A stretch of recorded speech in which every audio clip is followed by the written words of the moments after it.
American History Through Southern Eyes. A Southern perspective on American history is presented in a new series for middle and high school students and educators. Experts and sites from the Augusta, Georgia area are used to illustrate this history in 6 programs. Living the American Revolution. At the start of the American Revolution, the colonial South was sparsely populated. Those that lived outside of Charleston or Savannah were in the backcountry or wilderness areas. What we forget about the colonial period, I think, is that most of Georgia was Indian country. So the people who lived in Augusta during the colonial period were merchants and the families of merchants who did business with the Indians. Life was hard during this time, especially in the less developed areas, and choosing sides in the conflict was not cut and dry, especially in the South. The men were supposed to provide, but if they weren't there, if they were off to war, the women picked up the slack in everything.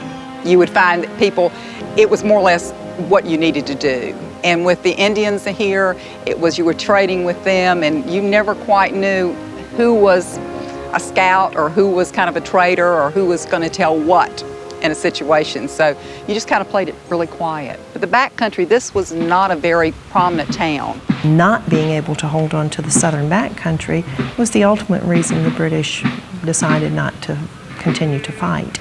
So it was quite a bit different than what most people pictured. It was really a civil war.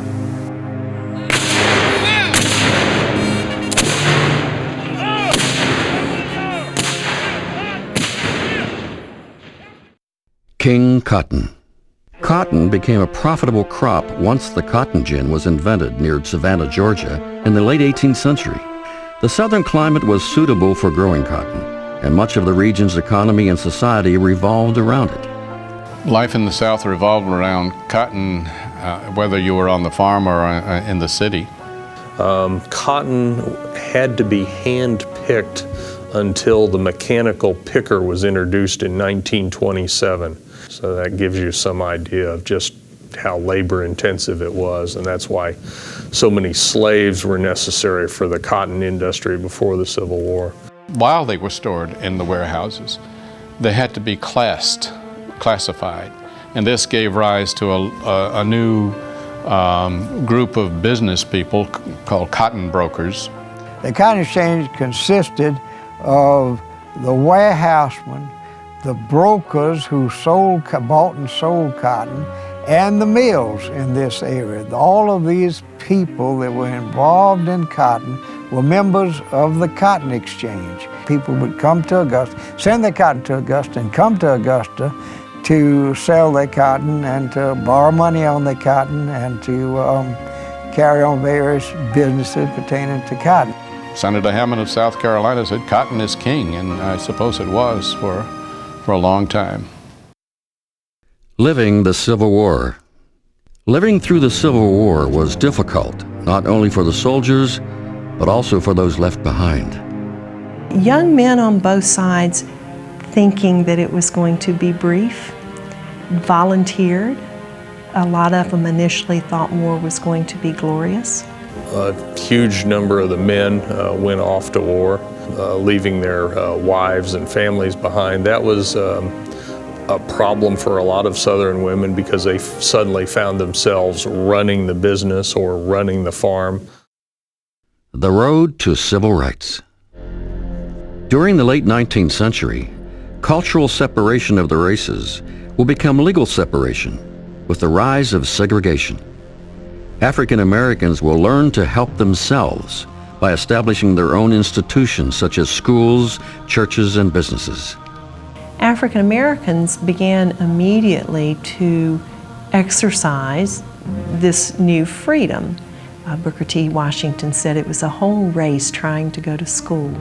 An influential educator of African American children in the late 19th century was Lucy Craft Laney. Her Haynes Institute was located in Augusta, Georgia. Everyone wanted their children to go to school and be taught by the Laney team. They learned the arts, they learned the sciences, they learned everything that you possibly needed to learn to become a well-rounded student. And it's in the 1880s and 90s that we really begin to see segregation, or Jim Crow laws as they were called, being passed, separating people out. And they take place over decades. Now, segregation, disfranchisement, and violence, these were all sort of customs and habits of the Old South that are then transplanted into the New South. Many of the discrimination that occurred during that time period were really by custom and habit.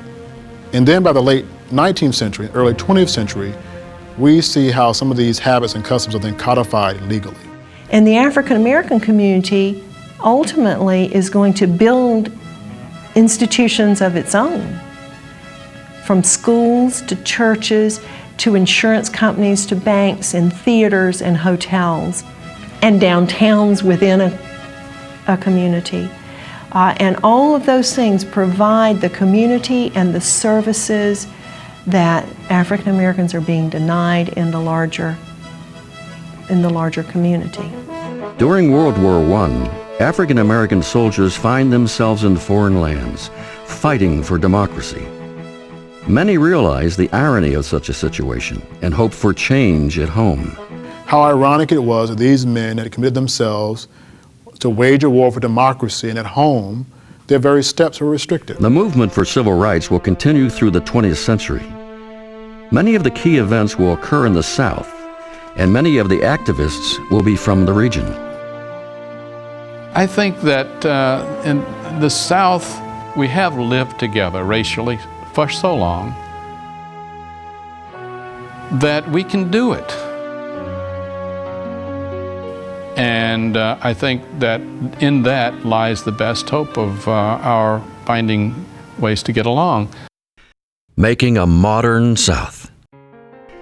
The Industrial Revolution came to the American South through visionaries who realized the region's potential, especially in textile manufacturing, and wanted to establish industry to diversify the South's cotton-based economy.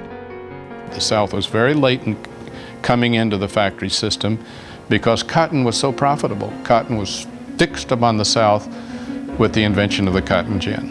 After the Civil War, the South is forced to diversify its economy from the cotton-focused one of the antebellum period. Cotton prices did not go up after the war. England, of course, had found other places to get cotton. So immediately after the war, when Southern cotton comes onto the market, it actually depresses prices because you get this bigger supply. Many Southerners felt it was just un-Southern to work in a factory and that the money should be put into plantations. After the Civil War, that whole attitude almost had to change.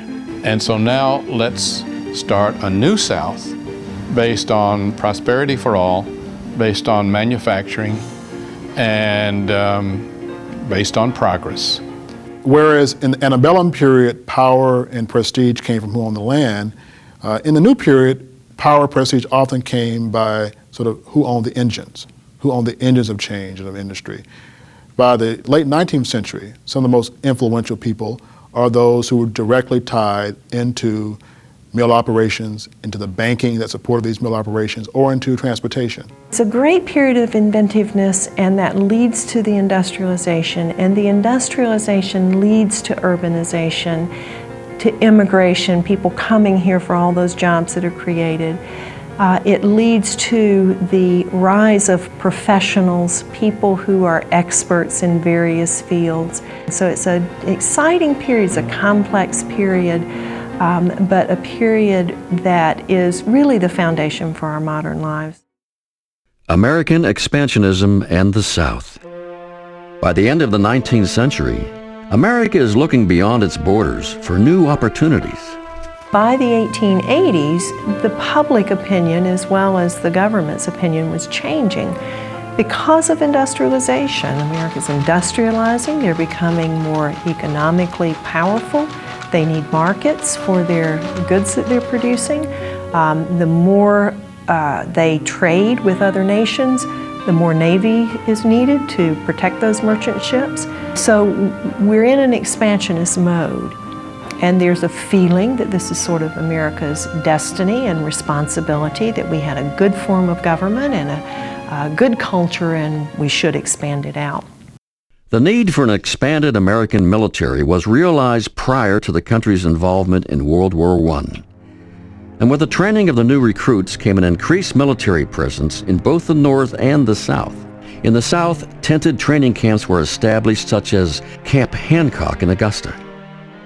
As the nation becomes more committed to the war effort, there is this realization that perhaps we're not, in terms of manpower, ready. So you begin to see a very aggressive training effort, really before Wilson makes a public declaration in April 1917. Woodrow Wilson was president during World War I and made the difficult decision to involve the United States in what was up until then a European war. Wilson spent his boyhood in Augusta and had experienced firsthand being on the losing side of the Civil War. What's interesting about Woodrow Wilson is his boyhood experience here, leading to some of his ideas of how war should be. If you're going to fight a war, it should be for noble purposes, and there should be a good outcome.